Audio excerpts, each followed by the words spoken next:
Hello standard 10 अब हम chapter number 3 कर रहे हैं हिंदी का सरी जो है उसको रसखान जी ने लिखा है, जिनका जन्म सन 1548 ईस्वी में और निधन सन 1628 ईस्वी में हुआ था। रसखान का असली नाम सैयद इब्राहिम था। उनका जन्म दिल्ली के एक संपन्न परिवार में हुआ था।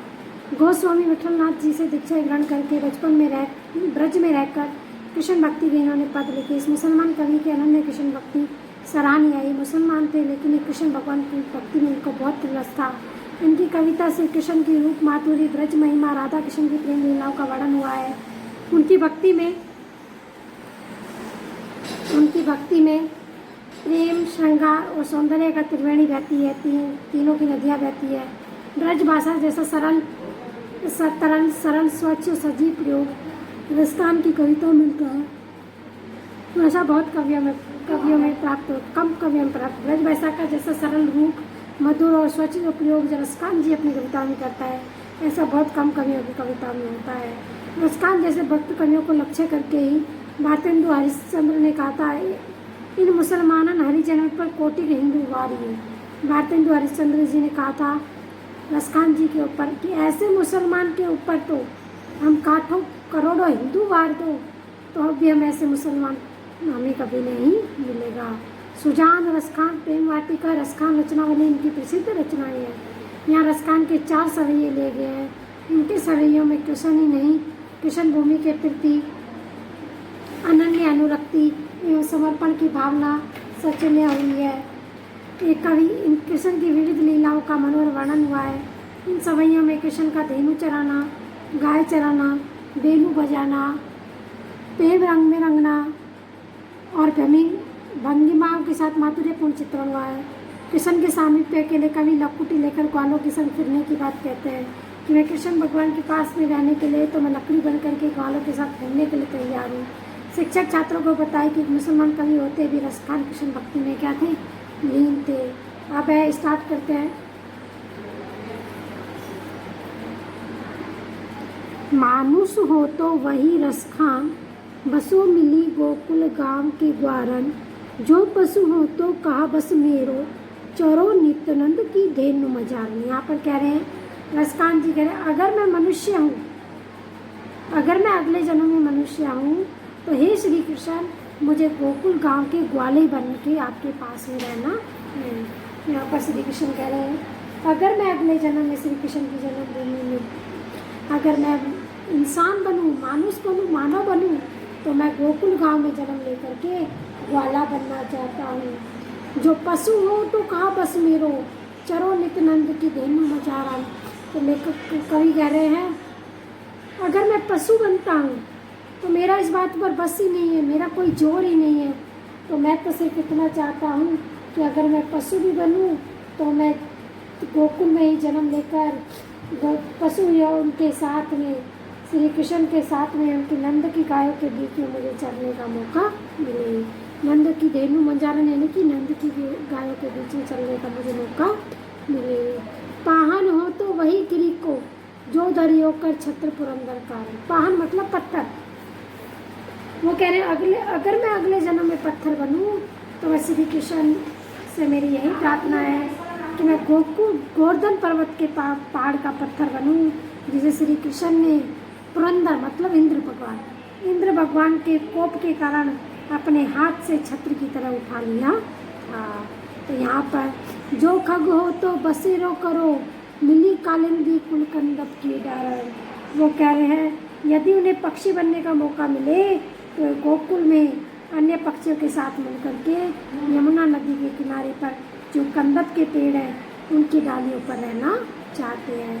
तो यहाँ पर श्री कृष्ण जी कह रहे हैं वो किसी भी रूप में, किसी भी तरीके से वो श्री कृष्ण के पास में रहना चाहते हैं। वो कह रहे हैं अगर मैं इंसान बनूँ तो मैं श्री कृष्ण के गोकुल गांव में जन्म लूँ और ग्वालों के रूप में जन्म लूँ। अगर मैं पशु बनूँ तो मैं इसमें तो मेरा बस नहीं है, लेकिन अगर मैं पशु बनता हूँ तो मैं श्री कृष्ण की गाय बनना चाहता हूँ जो श्री कृष्ण के बीच में चलती है। और अगर मैं पत्थर बनूँ तो मैं उस गोवर्धन पर्वत का पत्थर का पहाड़ का पत्थर बनना चाहता हूँ जिसे श्री कृष्ण ने इंद्र के प्रहार को रोकने के लिए उन्होंने हाथ में उठा लिया था। तो श्री कृष्ण जी कह रहे हैं और अगर मैं पक्षी बनूं तो मैं इसी यमुना नदी के पास में कादम्ब की जहाँ पर श्री कृष्ण बैठ कर के मुरली बजाते थे उसी कंदक के पेड़ की डाल के ऊपर मैं अपना बसेरा करूँ। अब नेक्स्ट पे आते हैं।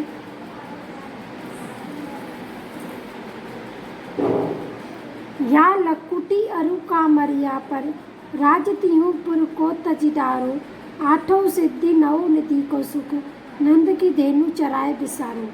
रसखान कबोय ने आखिर सो ब्रज के वन बाग तड़ाग निहारो, कोटि कहू कल दोत के धाम करिल की कुंजन ऊपर वारो। इस पैराग्राफ में श्री कृष्ण के लिए रसखान जी कहते हैं यदि मुझे श्री कृष्ण की लाठी बनने का, लकुटी मतलब लाठी बनने का, और कमली यानी कि जो कंबल रखते थे वो कंधे के ऊपर, वो बनने का अगर मुझे मौका मिले तो मुझे जिन्हें लेकर श्री कृष्ण गाय चराने जाते थे, नंद की धेनु चराए बिसारो, जिसे लेकर के श्री कृष्ण गाय चराने जाते थे, उनके लिए मैं आकाश पाताल और मृत्यु यानी तीनों लोक, आठों सिद्धि और नौ निधि के सुख को भी त्यागने के लिए तैयार हूँ।